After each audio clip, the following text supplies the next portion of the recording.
Teine lisa. Svastika. Ajaloolised juured paljude inimeste jaoks seostatakse svastikat praegu fašismi ja Adolf Hitleriga. See arvamus on viimase 60 aasta jooksul inimeste pähe sisendatud. Vähe kellelgi on praegu meeles, et Nõukogude rahadel ajavahemikus 1917 kuni 1923 oli kujutatud svastikat. Samuti oli Punaarmee sõdurite ja ohvitseride varrukaplekkidel sel samal perioodil svastika laurelide pärjas ning svastika sees olid tähetresle. On isegi arvamus, et seltsimees Stalin ise kinkis 1920 aastal H-Kristi partei sümboliks Adolf Hitlerile. Selle iidse sümboli ümber on palju legende. Svastika sümbol on rist, mille otsad on kõverdatud kas päripäeva või vastupäeva. Praegu nimetatakse kõiki svastika sümboleid ühe sõnaga svastika, mis on vale, kuna igal svastika sümbolil oli oma nimi. Arheoloogiliste kaevamiste käigus on svastika sümboolikat leitud arhitektuuri detailidelt, relvadelt ja igapäevaesemetelt. Praegu nimetatakse kõiki svastika sümboleid svastika, mis on vale, sest igal oli oma nimi ja tähendus. Arheoloogilistel kaevamistel on svastika sümboleid leitud arhitektuuri detailidelt, relvadelt ja igapäevaesemetelt. Svastika sümboolika on levinud ornamentikas, olles valguse, päikese ja elumärk. Arheoloogiliste kaevamiste käigus on svastika sümboolikat sageli leitud arhitektuuri detailidelt, relvadelt ja igapäevaesemetelt Euraasia rahvaste seas. Svastika sümboolika on levinud ornamentikas, olles valguse ja päikese elumärk. Vanimad leiud svastikaga dateeritakse umbes 7 aastat EKRE. Venemaa on rikkam piirkond svastika kasutamisel kui religioosse ja kultuurilise sümboli osas. Ei Euroopa ega India ei saa võrrelda Venemaaga svastikate rohkusest, mis katab relvi, lippusid, rahvariideid, maju, esemeid ja templeid. Arheoloogiliste kaevamiste andmetel on kõige rikkam piirkond svastika kasutamisel kui religioosse ja kultuuriliselt igapäevase sümboli osas Venemaa. Ei Euroopa ega India ei saa võrrelda Venemaaga svastikate rohkusest, mis katab Vene relvi, lippusid, rahvariideid, maju, igapäevaesemeid ja templeid.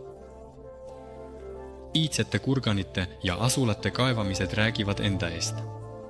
Paljudel iidsetel slaavi linnustikel oli selge svastika kuju suunatud 4 ilmakaares. Svastikate sümbolitega tähistati kalendrimärke juba suure sküüfide kuningriigi aegadel. Svastika ja svastika sümbolid olid peamised ja võib isegi öelda, et peaaegu ainsad elemendid iidsete slaavi ornamentides. Aga see ei tähenda sugugi, et slaavlased oleksid olnud halvad kunstnikud. Esiteks oli svastika sümbolite kujutisi väga palju. Teiseks, iidsetel aegadel ei kantud ühtegi mustrit lihtsalt niisama. Iga mustri elemendil oli oma kindel kultuuriline või kaitsev tähendus. Aga mitte ainult aariad ja slaavlased ei uskunud selle mustri maagilisse jõusse. See sümbol leiti Savinõudelt Samarrast, tänapäeva Iraagi territooriumilt, mis dateeritakse 5. aastatuhande EKRE. Svastika sümbolid vasak- ja parempöördes esinevad taari kultuuris Mahenjadaras, Induse jõe ääres ja iidsetes Hiinas umbes 2000 aastat EKRE. Põhja- ja Ida-Aafrikas leidsid arheoloogid Mirose kuningriigi matmistele, mis eksisteeris sajandil meie ajastul. Freeskosteel kujutab naist, kes astub teise maailma. Surnurietel kaunistab svastika. Pöörlevrist kaunistab ka kuldseid kaalusid, mis kuulusid Asanti elanikele Khanas ning iidsete indiaanlaste savinõusid, kauneid vaipu, mille on kudunud pärslased ja keltid. Svastika sümboolika oli peaaegu kõigi rahvaste seas Euroopas ja Aasias kaitsesümbol. Slaavlaste, sakslaste, pomorite, skalovite, kursite, sküütide, sarmatid, mordvalaste, udmurditest, baškiride, tsuvašite, indiaanlaste, islandlaste, šotlaste ja paljude teiste rahvaste seas. Paljudes iidsetes uskumustes ja religioonides on svastika kõige olulisem kultussümbol. Nii iidse India filosoofias kui ka budismis on svastika igavese universumi ringluse sümbol, Buddha seaduse sümbol, millele allub kõik, mis eksisteerib. Tiibeti lamoismis on kaitsesümbol, õnnesümbol ja talisman. Indias ja Tiibetis kujutatakse svastikat igal pool templite väravates, igas elamus, kangastes, milles mähitakse pühi tekste ja mattekattedel. Lama Peru Kinsi Rinpoche on meie ajal üks suurimaid ametliku budismi õpetajaid. Fotol on jäädvustatud nende rituaalse mandala loomine siit Puhas ruum Moskvas 1993 aastal. Fotol on esiplaanil tanka, püha kujutis, mis on joonistatud kangale, kujutades jumalikku mandala ruumi. Nurkades on svastika sümbolid, mis kaitsevad püha jumalikku ruumi. Religioosse sümbolina on svastikat alati kasutanud hinduismi, džainismi ja budismi järgijad idas, Iirimaa, Šotimaa ja Skandinaavia truudid, samuti Euroopa ja Ameerika looduslike usundite esindajad läänes. Venemaal esinevad svastika sümbolid ja elemendid iidsete sugukondade ja vedalike kultuste toetajate seas, samuti õigeusu vanausuliste inglite seas, kes järgivad esivanemate usku inglismi, slaavi ja aaria kogukondades sugukonna ringis ja, kus te arvate, ka kristlaste seas. Tuhandeid ja tuhandeid aastaid on slaavlased kasutanud svastika sümbolit. Seda sümbolit kujutasid meie esivanemad relvadel, lippudel, riietel, igapäevaelus ja kultuses. Kõik teavad, et ennustav oleg naelutas oma kilbi Konstantinoopoli väravatele, kuid vähesed tänapäeva põlvkonnas teavad, mis kilbil kujutatud oli. Sellegi poolest võib tema kilbi ja soomuste sümboolika kirjeldust leida ajaloolistes kroonikas. Asjad inimesed, vaimse ettekujutuse andega ja iidse tarkuse tundjad, mille jumalad ja esivanemad inimestele jätsid, olid varustatud mitmekesiste sümbolitega. Üks sellistest ajaloo jaoks kõige silmapaistvamatest inimestest oli slaavi vürst Vennast Oleg. Lisaks sellele, et ta oli vürst ja suurepärane sõjaline strateeg, oli ta ka kõrge pühitsemise preeste. Sümboolika, mida kujutati tema riietel, relvadel, soomustes ja vürstilipul, räägib sellest kõigis detailides. Tulelise svastika, mis sümboliseerib esivanemate maad.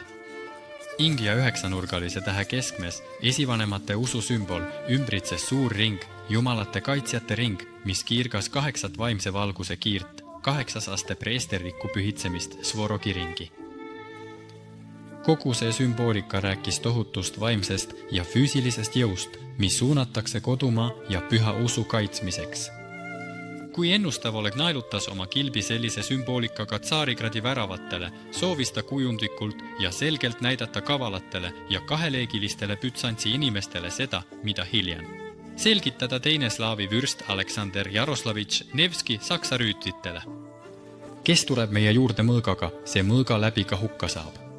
Sellel seisab ja jääb seisma Venemaa. Tsaar Peeter esimese ajal olid tema suvekoduseinad kaunistatud svastika mustritega. Ermitaaži troonisaali lagi on samuti kaetud nende püha sümbolitega. 19. sajandi lõpus ja 20. sajandi alguses sai svastikast kõige levinum ja isegi moesümbol Euroopa kõrgemates klassides, nii Lääne kui Ida-Euroopas, samuti Venemaal. See avaldas mõju Blavatski salajasele doktriinile ja tema teosoofia seltsile. Okkultsetest müstilistest õpetustest Inglida von Listist, Saksamaa rüütjordustuli ja teistest spiritistlikest ringidest. Lihtne rahvas nii Euroopas kui Aasias on tuhandeid aastaid kasutanud svastika ornamente igapäevaelus ja alles käesoleva sajandi alguses tekkis võimude seas huvi svastika sümbolite vastu. Noores Nõukogude Venemaal kaunistasid 1918 aastast alates Kagu-esimese rinde punaarmee sõdurite käisepaelad svastika koos, RSVRi lühendiga sees. Näiteks juhtkonna ja administratiivse personali märkroderiti kuld ja hõbedanööriga, samas kui punaarmeelastele oli see šablooniga. Pärast Venemaal monarhia kukutamist ilmub svastika ornament uutele rahapaberitele ajutise valitsuse ajal ja pärast 26. oktoobri 1917. aasta riigipööret bolševike rahamärkidele. Praegu teab vähesed, et 250 rubla rahatäht, millel on svastika sümbol kalavrat. Kahepealise kotka taustal valmistati viimase Venemaa tsaar Nikolai Jerisoovide ja jooniste järgi. Alates 1918 aastast hakkasid bolševikud ringlusse laskma uusi rahatähti väärtuses 1000, 5000 ja 1,000 rubla. 5,01,000 rubla, millel on kujutatud juba mitte ühte kalavrat, vaid tervelt 3. 2 väiksemad kalavratid põimuvad küldmistel mustritel suurte numbritega 1000 ja suur kalavrat keskel. Svastikaga kalavratiga rahad trükiti bolševike poolt ja viidi ringlusest välja pärast Nõukogude Liidu loomis. Svastika sümboolika oli iidne kaitse ja ornament kuni 20. sajandi esimese poole. Esivanemad kogunesid ja svastikat tantsida. Vene, Ukraina ja Valgevene rahvuskostüümides, sundressidel, rätikutel ja muudel asjadel. Oli haakristi sümboolika peamine ja praktiliselt ainus iidne amulet ja kaunistused, mis eksisteerisid kuni 20. sajandi esimese pooleni. Meie esivanemad armastasid suveõhtuti koguneda küla äärde ja pikemate laulude saatel svastikat tantsida. Sarnane sümbol oli ka vene tantsukultuuris tants kalovrat. Teruni pidustustel tantsisid slaavlased ja tantsivad siiani ringe kahe põleva svastika ümbe. Vasa ja tulesid, mis olid maapinnale asetatud. Kalavrat kaunistas rikkalikult templeid Venemaa maadel, seesäras eredalt iidse päikesekultuse pühades esemetes esivanemate auks, samuti valgetes riietes vanade uskumuste vaimulike seljas. Ja isegi kristliku kultuse teenijate riietel, issi, sajandil kujutati svastika sümboleid. Need kaunistasid jumalate kujusid ja ikoonide freskosid, seinu ja ikoone. Näiteks Novgorodi Kremlis asuvas Sofi katedraalis, kus on kujutatud Kristus pantokratorina, on nii-öelda vasak ja parem svastika lühikeste kiirtega, õigesti öeldes tšarovrat ja posolon, asetatud otse kristliku jumala rinna peale kui sümbolid kogu olemasolu algusest ja lõpust. Küprose katedraalis Kiievis, vanimas kristlikus templis, mis ehitati Venemaa maale juba Jaroslav Targalt, on kujutatud vöösid, kus vahelduvad svastika, suasti ja sirged ristid. Kristlikud teoloogid keskajal kommenteerisid seda maali järgmiselt. Svastika sümboliseerib Jumala poja Jeesus Kristuse esimest tulekut maailma, et päästa inimesi nende pattudest. Edasi tuleb sirgerist, see on tema maine tee, mis lõppes kannatustega Golgotal. Ja lõpuks vasak svastika, suasti, sümboliseerib Jeesus Kristuse ülestõusmist ja tema teist tulekut maaleväes ja auhiilguses. Moskvas kolonnaristi ja Johannese pea maharajumise kirikus avastati tsar Nikolai hidroonist loobumise päeval templi keldrist suveräänse jumalaema ikoon. Kristliku jumalaema peakatte peal on kujutatud svastiline kaitsesümbol Vassa. Selle iidse ikooni ümber on välja mõeldud hulgaliselt legende ja kuulujutte. Näiteks väidetavalt Stalini isiklikul käsul toodi see ikoon rindele, toimus palvus, ristite ja tänu selle ei suutnud kolmanda Reitsi väed Moskvasse siseneda. Täielik absurd. Saksa väed ei pääsenud Moskvasse täiesti teisel põhjusel. Nende teed Moskvasse sulgesid rahvaväed ja siberlaste diviisid. Täidetud vaimse jõu ja usuga võitu, mitte külmad, partei ja valitsuse juhtiv jõud või mõni ikoon. Siberlased mitte ainult ei tõrjunud tagasi kõik vaenlase rünnakud, vaid läksid ka rünnakule ja võitsid sõja, sest südames elab iidne põhimõte, kes meie juurde mõõga tuleb, see mõõga läbi ka hukka saab. Keskaegses kristluses sümboliseeris svastika samuti tuld ja tuult elemente, mis kehastasid püha vaimu. Kui svastikat peeti isegi kristluses tõeliselt jumalikuks märgiks, siis ainult arusaamatud inimesed võivad öelda, et svastika on fašismi sümbol. Teadmiste jaoks. Fašism Euroopas eksisteeris ainult Itaalias ja Hispaanias. Nendel fašistlikel riikidel ei olnud svastikalist sümboolikat. Svastikat kasutas partei riikliku sümbolina natsionaalsotsialistlik Saksamaa, mis ei olnud fašistlik, nagu seda praegu tõlgendatakse. Neile, kes kahtlevad, lugege Stalini artiklit Käed eemale sotsialistlikust Saksamaast. See artikkel ilmus 30 aastatel ajalehtedes Pravda ja Izvestia. Svastikasse usuti kui talismanisse, mis tõi õnne ja headust. Vana Venemaal arvati, et kui joonistada kolovrat peopesale, siis kindlasti toob see õnne. Isegi tänapäeva üliõpilased joonistavad eksamite eel peopesale svastikat. Svastikat joonistati ka kodude seinale, et seal valitseks õnn nii Venemaal, Siberis kui Indias. Ipatjevi majas, kus lasti maha viimase Venemaa keisri Nikolai I perekond, joonistas keisrinna Aleksandra Fjodorovna kõik seinad selle jumaliku sümboliga, kuid jumalateenistuse vastased. Ei aidanud svastika Romanovite puhul. Liialt palju kurjust on see dünastia Venemaa maale toonud. Meie päevadel pakuvad filosoofid, seiklejad ja selgeltnägijad, et ehitatakse linnakartale svastika kujul. Sellised konfiguratsioonid peaksid genereerima positiivset energiat. Muide, need järeldused on juba kaasaegse teaduse poolt kinnitatud. Üldiselt tuntud päikesesümbol svastika pärineb sanskriti sõnast suasti. Teise versiooni kohaselt on see sõna vanaslaavi päritolu, mida kinnitavad vanade Vene Andrikaani kiriku arhiivid. Ole hea või meie keeles kõike head. Teise versiooni kohaselt on see sõna vanaslaavi päritolu, mis on tõenäolisem, mida kinnitab vana-vene inglise õigeusu vanausuliste inglingide kiriku arhiiv. Nagu teada, tõid svastikalise sümboolika erinevates variatsioonides ja selle nime Vana-Indiasse, Tiibetisse, Hiinasse ja Euroopasse iidsetest arjatest ja slaavlastest. Tiibetlased ja indiaanlased väidavad siiani, et svastika, see universaalne heaolu ja õnne sümbol, toodi neile valgetelt õpetajatelt, kes tulid kõrgetelt Põhja-Himaalaja mägedelt. Iidsetel aegadel, kui meie esivanemad kasutasid kariruune, tõlgiti sõna svastika kuid taevast pärit, kuna ruun sva tähendas taevast, seega ka svarok taevajumal. Runese, suund, runetikka, liikumine, tulek, vool, jooksmine. Meie lapsed ikka hääldavad sõna dekat ehk jookse ja leiame selle. Sõnadest arktik, antarktik, mistikine. Iidsetes vedalikes allikates räägitakse, et meie galaktika on svastika kujuga. Oleme galaktilises käes ja tajume galaktikat linnuteena. Svastika nimesid säilinud vanausuliste seas. Ja kuna me oleme galaktilises käes, tajume kogu meie galaktikat, mille iidne nimi on svastika kui peruniteed või linnuteed. Venemaal on svastika sümbolite nimesid säilinud vanausuliste seas. Idas vedaliku usundi järgijate seas kasutatakse sanskritis runasid. Sanskrit, mida indiaanlased kasutavad, on pärit aarialaste ja slaavlaste keeltes. Idas vedaliku usundi järgijate seas, kus iidne tarkus on kirja pandud pühades kirjutistes iidsetes keeltes, sanskritis ja harja keeles, kasutatakse harja kirjas svastika kujulisi runasid.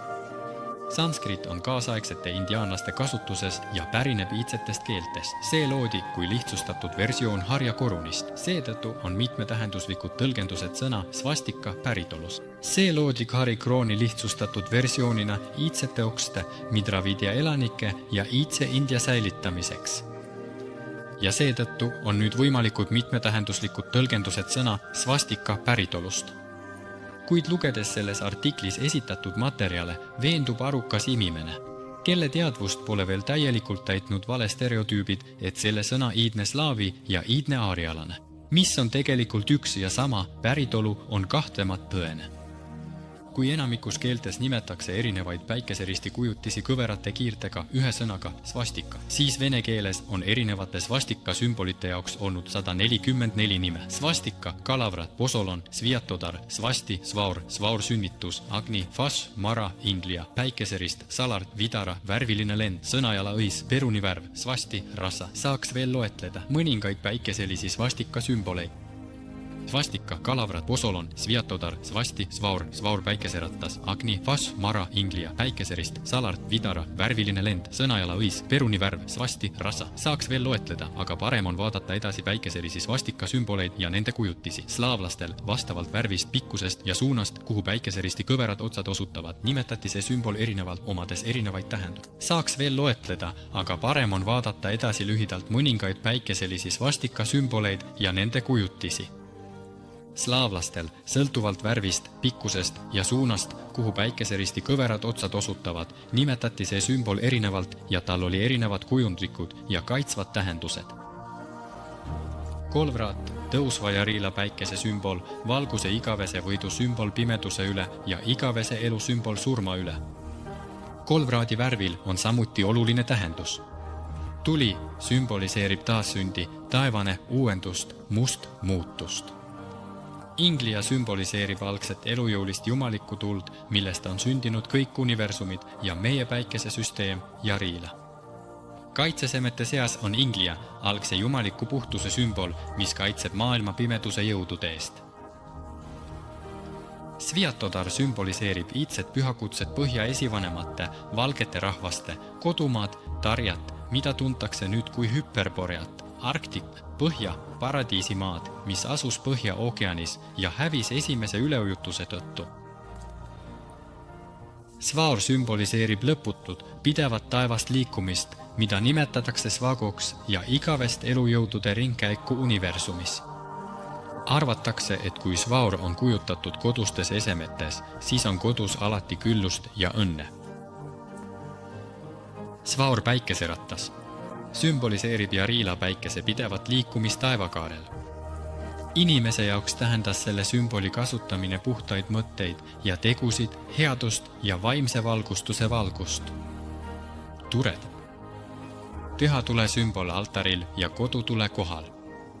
Kaitsesümbol kõrgemate valgusjumalate jaoks, kes kaitsevad elukohti ja templeid, samuti jumalate iidset tarkust, sest iidseid slaavi-aarialaste vedasid. Fage on leek, kaitsva vaimse tule sümbol. See vaimne tuli puhastab inimhinge egoismist ja madalatest mõtetest. See sümbol on sõjalise vaimujõu ja ühtsuse sümbol valgusjõudude või timeduse ja teadmatusjõudude üle. Posolon, sümbol loojuvast ehk puhkusele minevast Jarila päikesest, loovtöö lõpetamise sümbol, mis on suunatud headusele ja suurele rassile, inimese vaimse vastupidavuse sümbol ja looduse ema rahu. Šarovrat on kaitsesümbol, mis kaitseb inimest või eset mustade nõiduste eest. Šarovrat kujutati tule pöörleva risti kujul, uskudes, et tuli hävitab tumedad jõud ja erinevad nõidused. Jumalate kodu kehastab igavest jõudu ja valgusjumalate kaitset inimesele, kes on astunud vaimse arengu ja täiusvikkuse teele. Selle sümboliga mandala aitab inimesel mõista 4 algse elemendi vastastikust läbipõimumist ja ühtsust meie universumis. Rodovik sümboliseerib valgusjõudu esivanemast, kes aitab suure rassirahvaid, pakkudes pidevat toetust iidsetelt tarkadelt esivanematelt neile, kes töötavad oma suguvõsa heaolu nimel ja loovad tulevastele põlvedele. Pulmakiri, kõige võimsam peresümbol, mis sümboliseerib 2 suguvõsa ühinemist, 2 elementaarse svastikasüsteemi, keha, hinge, vaimu ja südametunnistuse, sulandumist uueks ühtseks elusüsteemiks, kus mehelik, tuleline algus ühendub naiseliku, vees oleva algusega. Tunija, sümbol maise ja taevase elava tule ühendamisest. Tema eesmärk on säilitada pideva ühtsuse teed suguvõsas, seetõttu ehitati kõik tulealused altarid, mis olid pühendatud jumalatele ja esivanematele selle sümboli kujul. Taevane metsea, märk Ramhata palees Voroši ringil jumalate kaitsesümbol. Selle märgiga tähistatakse mineviku ja tuleviku, maise ja taevase tarkuse ühendust. Kaitsesümbolina kasutati seda sümboolikat inimesi, kes olid astunud vaimse enesetäiendamise teele.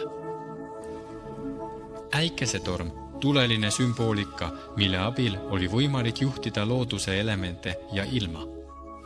Äikesetormi kasutati ka kaitsesümbolina, mis kaitseb suure rassi elukohti ja templeid halva ilma eest. Äikesetorm, taevane sümbol jumal Indrast, kes kaitseb iidset taevastarkust jumalatel. Iidsed vedad, nagu kaitsesümbol, kujutati sõjaväerelvadel ja soomustes, samuti ladude sissepääsude kohal, et sinna sisenedes kurjade mõtetega tabaks sisenijat äike. Infrakala. Kollard tule uuenemise ja muutumise sümbol. Seda sümbolit kasutasid noored, kes olid astunud abielu ja ootasid tervete järeltulijate sündi. Pulmale kingiti pruudile ehteid Skolvardamilt ja Solvardamilt. Solard, suuruse, viljakuse, ema, toore maa sümbol, mis saab valgust, soojust ja armastust päikese jumal Jarilalt. Esivanemate maa heakse sümbol. Tule sümbol, mis toob rikkust ja õitsengut peredele, kes loovad oma järeltulijate heaks, valgelte jumalate ja palju tarkade esivandemade auks. Ognevik on jumala rodituline sümbol. Tema kujutis esineb rooda kuju peal, aknaraamides ja rätikutes, katuse all majade juures ja akende luukidel, kui kaitsesümbol kanti lae peale. Isegi Moskvas, Püha Vassili katedraalis võib ühe kupli all näha tulevikku. Jarovik. Seda sümbolit kasutati kaitseks kogutud saagi säilitamiseks ja loomade surma vältimiseks. Seetõttu kujutati seda väga tihti pombari sissepääsu kohal kuuri all, lambakojas, rehides, tallides, lehmakodades, lammaste juures ine. Svastika on igavese universumi ringkäigu sümbol. See sümboliseerib kõrgemat taevast seadus, millele allub kõik olemasolev. Seda tulesümbolit kasutasid inimesed kaitseks, mis kaitses kehtivat seadust ja korda, mille kindlusest sõltus elu ise. See sümboliseerib kõrgemat taevast seadust, millele allub kõik olemasole. Seda sümbolit kasutasid inimesed kaitseks. Svastika on elu ringkäigu sümbol, 4 ilmakaare sümbol. Solon on päikese sümbol, mis kaitseb inimest ja tema vara tumedate jõudude ees. Suasti on maa elutsükli liikumise ja Midgardearthi pöörlemise sümbol, 4 kardinaalse suuna sümbol, samuti 4 põhjaja sümbol, mis jagavad iidse pühataaria 4 piirkonnaks või riigiks, milles 4 algselt elasid suure rassi klannid. Solon on iidne päikese sümbol, mis kaitseb inimest ja tema kaupa tumedate jõudude eest. Seda kujutati tavaliselt riietel ja igapäevaesemetel. Väga tihti võib Soloni kujutist leida lusikatel, potides ja muudel köögitarvetel. Jarovrat. Tule sümbol Jara jumalast, kes juhib viljakust ja kõiki soodsaid ilmastikutingimusi. Rahvas pidas kohustuslikuks joonistada see sümbol põllumajandustööriistadele, künda, sirpidele, niidukitele jne, et saada head saaki. Hingesvastika.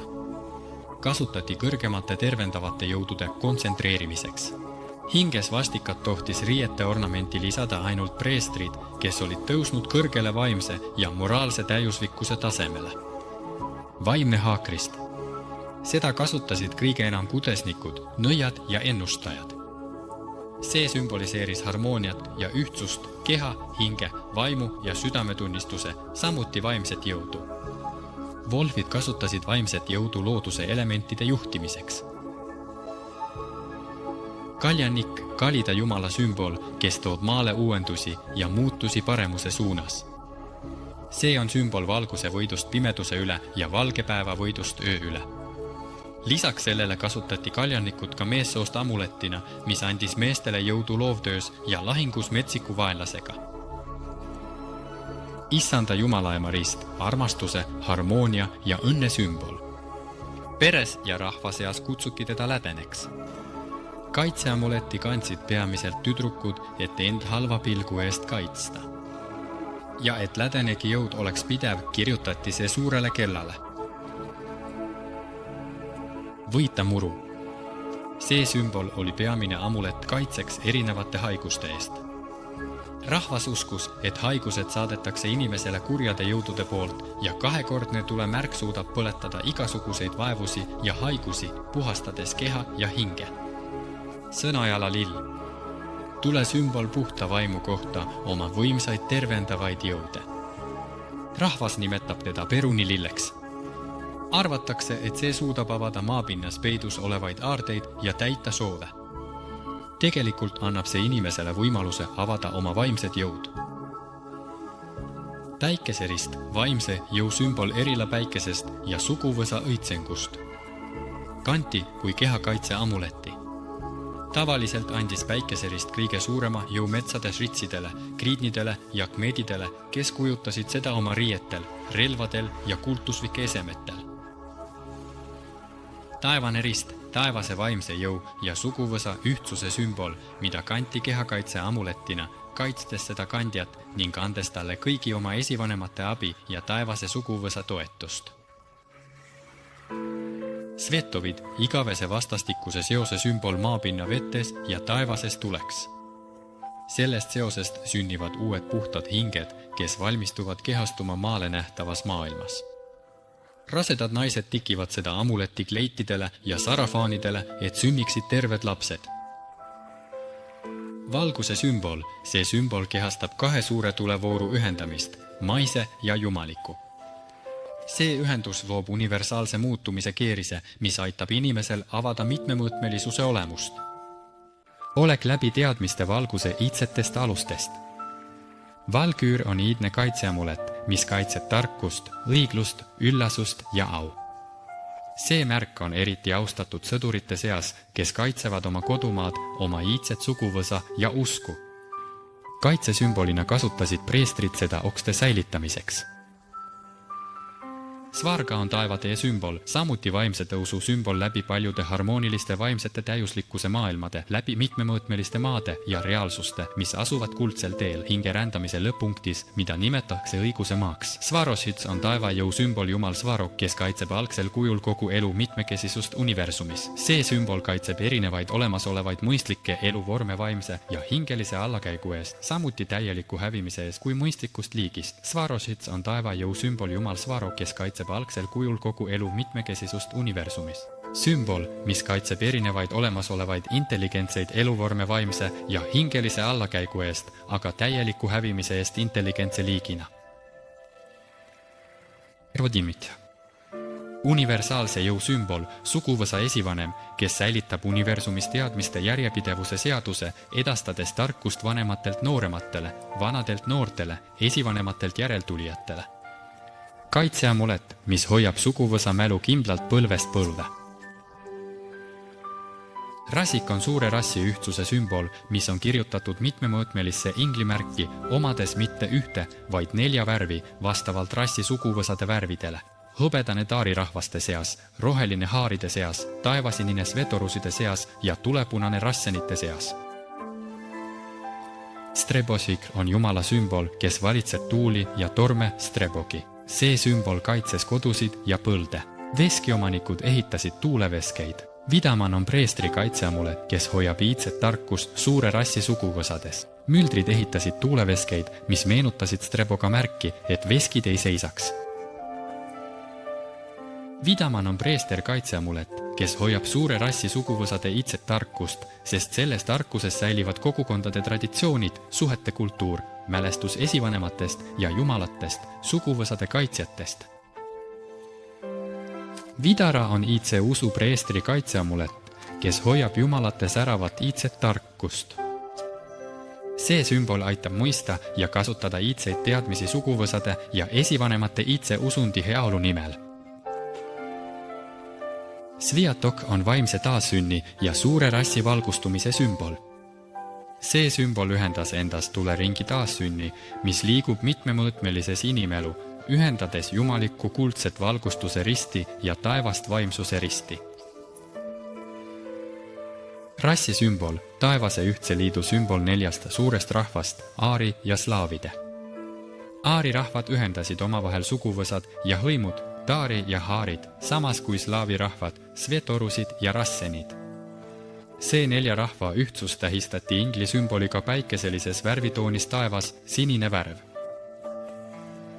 Päikeseline ingli on rassi poolt ületatud hõbedase mõõgaga südametunnistus, millel on tuleline kääpide, puhas mõte ja teravik suunatud allapoole, mis sümboliseerib iidse jumaliku tarkuse säilitamist ja kaitsmist suure rassi eest erinevate pimeduse jõudude eest. Hõbedane mõõka, mille teravik on suunatud ülespoole, tähendab kaitset väliste vaenlaste eest. Erinevad svastika sümbolite variatsioonid, millel on mitte vähem erinevad tähendused, esinevad mitte ainult kultus- ja kaitsesümbolites, vaid ka ruunide kujul, mis, nagu tähed, omasid iidsetel aegadel omapärast tähendust. Näiteks iidse haaria kroonis struunide tähestikus oli 4 ruuni, millel olid svastika elemendid. Runofas tähendas võimsa suunatud hävitava tulevoo termotuumatule kujutist. Runoagni tähendas sümboolselt püha tule koduahjus, samuti püha elutuld, mis asub inimese kehas. Mararuun tähendas jääkülma tuld, mis kaitseb universumi rahu. Runa üleminekust javi maailmast valguse navi maailma, slavi kehastumine uues elus, talve ja une sümbol. Ingria ruun tähendas algset loomise tule sümbolit, mis tõi esile universumi. Sellest tulest tekkis palju erinevaid universume ja erinevaid eluvorme. Svastika sümbolid kannavad endas tohutut salajast tähendust. Nendes on peidus tohutu tarkus. Iga svastika sümbol avab meie ees suurepärase pildi universumist.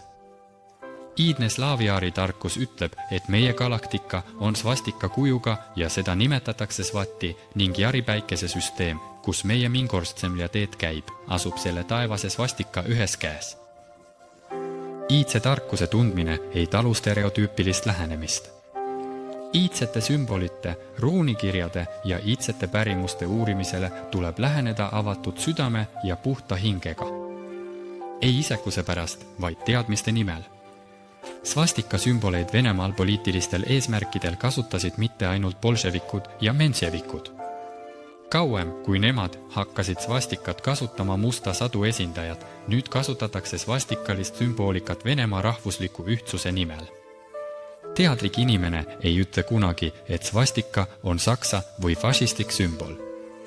Nii räägivad ainult rumalad ja teadmatuses inimesed, sest nad tõukavad eemale seda, mida nad ei suuda mõista ja tunnetada ning tüüalad. Soovitavad esitada kui tegelikkust. Aga kui teadmatuses inimesed tõukavad eemale mõne sümboli või teabe, ei tähenda see, et see sümbol või teave ei eksisteeri. Tõe eitamine või moonutamine ühe huvides rikub teiste harmoonilist arengut. Isegi iidne sümbol emake maa viljakusest, mida nimetatakse sügavas iiduses lardiks ja mida praegu kasutab Venemaa rahvuslik ühtsus, on mõned ebakompetentsed inimesed liitnud saksa fašistliku sümboolikaga, kuigi see sümbol ilmus juba 100 000 aastaid enne saksa natsionaalsotsialismi tekkimist.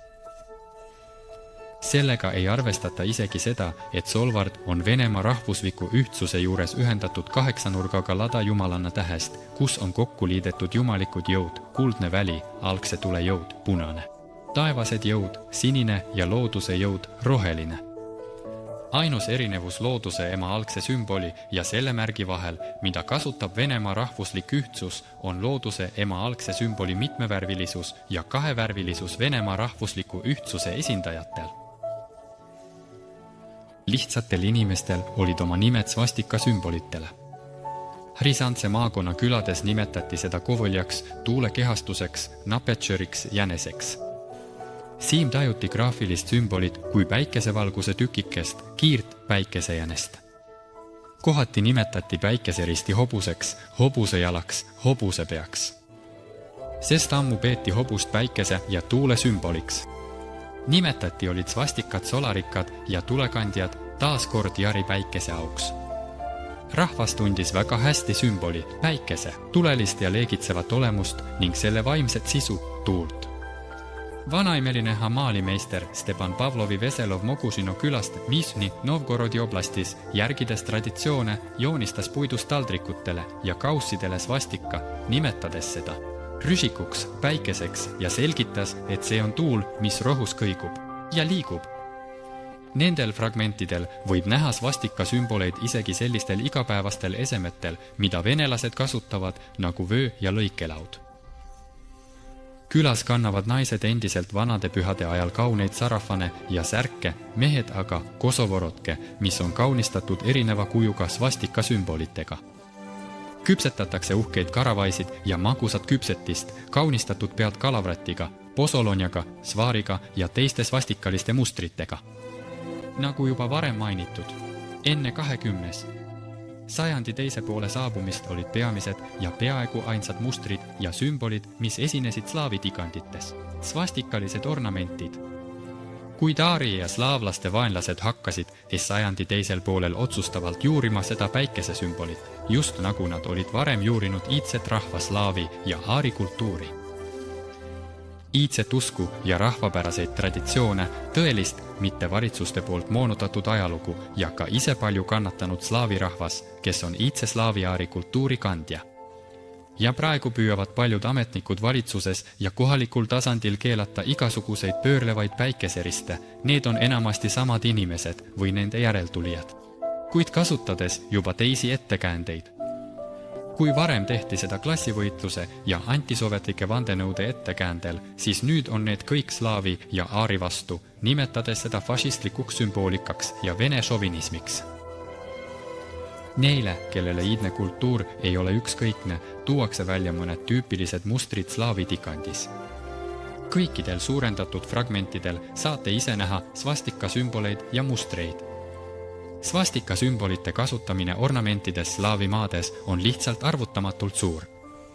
Akadeemik Ribakov nimetas päikese sümbolit kolovrat. See on side paleoliitikumiga, kus see esmakordselt ilmus ja kaasaegse etnograafiaga, mis annab arvukalt näiteid svastika mustritest kangastes, tikandis ja punumises.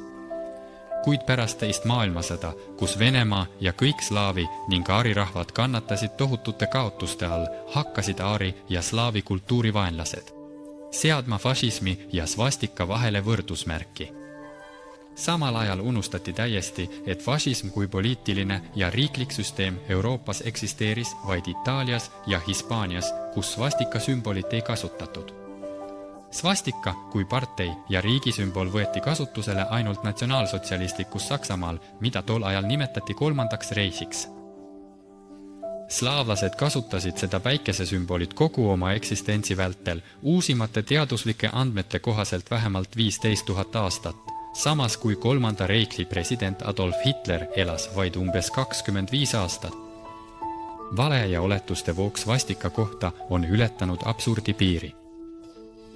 Nii-öelda õpetajad tänapäeva Venemaa koolides, gümnaasiumides ja liteumides õpetavad lastele täielikku jama, et svastika ja iga svastika sümbol on saksa fašistlikud ristid, mis koosnevad 4 tähest, mis tähistavad natside Saksamaa juhtide esimesi tähti Hitleri, Himmleri, Göringi ja Goebbelsi.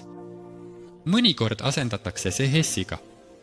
Kuulates selliseid õpetajaid võib arvata, et Saksamaa Adolf Hitleri ajal kasutas ainult vene tähestikku, mitte ladinakeelset saksa runot. Kas saksa perekonnanimedes Hitler, Himmler, Göring, Goebbels, Hess on ühtegi vene tähte? Ei, aga valevoog ei peatu. Svastika mustreid ja elemente on kasutanud slaavi rahvad, mida on teadlased arheoloogid kinnitanud viimase 5–6 000 aasta jooksul. Ja nüüd inimese juurde, kes kannab iidseid slaavi perge või kindaid, millel on svastika sümbolid või sarafaani või kosovorotkat svastika tikandiga, inimesed, kes on õppinud nõukogude õpetajate, suhtuvad sellesse ettevaatlikult, mõnikord isegi agressiivselt. Iidsed mõtlejad ei öelnud asjata, et inimese arengut takistavad 2 häda, teadmatus ja rumalus. Meie esivanemad olid teadlikud ja targad, seetõttu kasutasid nad igapäevaelus. Käigus erinevad svastika elemendid ja mustreid, pidades neid päikese, elu, õnne ja heaolu sümboliteks. Ainult lühinägelikud ja rumalad inimesed saavad mustata kõike puhtat, valgusat ja kallist, mis on jäänud slaavi ja aarirahvaste pärandiks. Ärme siis hakka tema sarnaseks, ärme värvi svastika sümboleid vanades slaavi kapites ja kristlikes templites heade jumalate kujudel ja tarkade esivanemate kujutistel, samuti vanadel kristlikel ikoonidel Kristuse jumala teenijatest.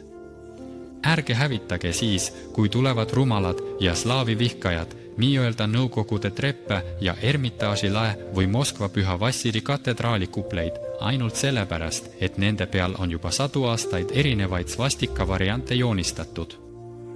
Üks põlvkond vahetab teist. Riiklikud süsteemid ja režiimid lagunevad, aga seni, kuni rahvas mäletab oma iidseid juuri, austab oma suurte esivanemate traditsioone, hoiab oma iidset kultuuri ja sümboleid, on rahvas elus ja jääb elanikuks.